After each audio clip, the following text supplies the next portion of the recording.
Hello everyone. आज हम यह जानेंगे कि कॉलेज की पढ़ाई के साथ साथ हम गवर्नमेंट जॉब की तैयारी कैसे कर सकते हैं।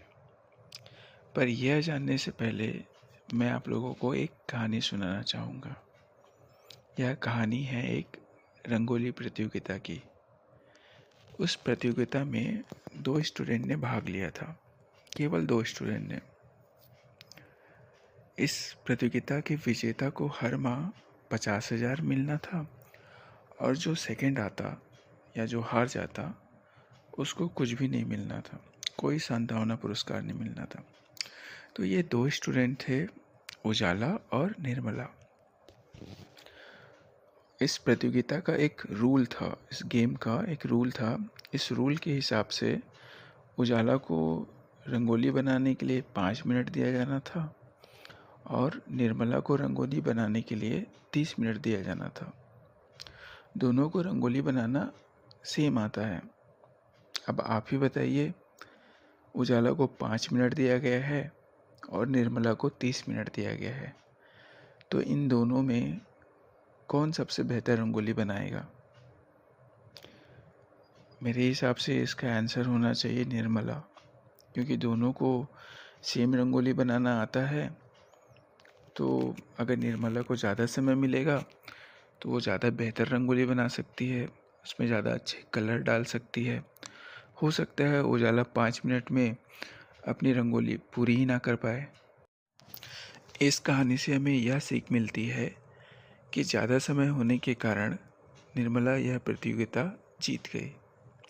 उसी तरह अगर कॉलेज के समय का उपयोग सरकारी जॉब की तैयारी के लिए किया जाए, सरकारी जॉब पाने के लिए जो सिलेबस होते हैं उनको पढ़ने के लिए किया जाए, तो आप उन स्टूडेंट से आगे जा सकते हैं जो कॉलेज के बाद इन चीज़ों की तैयारी करते हैं।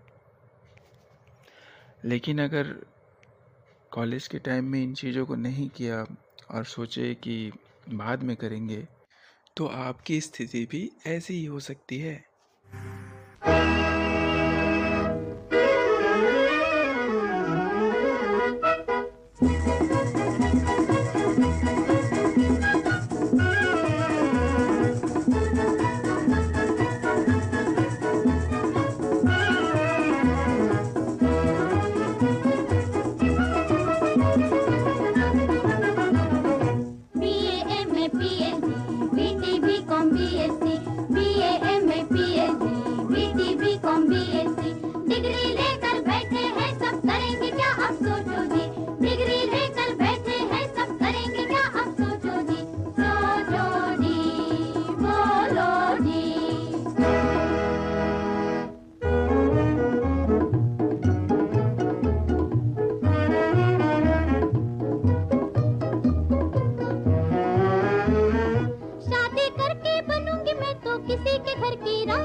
पर जब पढ़ने बैठूं मैं कोई कविता कोई कहानी, आगे पीछे रो रो बच्चे कर दे मुझे दीवानी। गम पद सानी गम पद सानी गम पद। कभी संभालू बच्चे कभी संभालू आटा घी, लगे न मेरा जी घर में लगे न मेरा जी।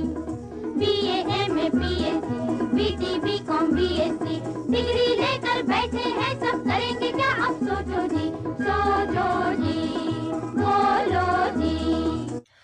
हमने पूर्व में hostel warden, teacher, assistant teacher, patwari का सिलेबस देखा और इन सिलेबस को गौर से देखने से हमें पता चलता है कि सभी में अंग्रेजी भाषा, हिंदी भाषा, गणित, कंप्यूटर, जीके, ये सारी चीज़ें कॉमन हैं।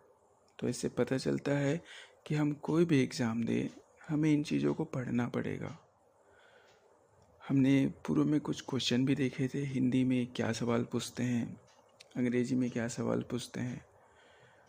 तो अगर इन सवालों को हम कॉलेज में रहते रहते अच्छे से पढ़ने लगे, यदि हम हिंदी को ही बहुत अच्छे से पढ़ लें, हिंदी व्याकरण को, या कंप्यूटर को भी अच्छे से पढ़ लें, या अंग्रेजी में जो चीज़ें आती हैं या गणित में जो चीज़ें आती हैं उन चीज़ों को कम से कम थोड़ा सा पढ़ लें, तो आगे का रास्ता हमारे लिए आसान हो जाएगा। मैं नेक्स्ट वीडियो में मैं बताऊंगा कि गणित को कौन से बुक से पढ़ना चाहिए, कैसे पढ़ना चाहिए, किन चैप्टरों को पढ़ना चाहिए, इंग्लिश में भी क्या पढ़ना चाहिए, हिंदी में क्या पढ़ना चाहिए, और जीके की शुरुआत कहाँ से करनी चाहिए, कंप्यूटर के लिए कौन सा बुक हमारे लिए सही होगा।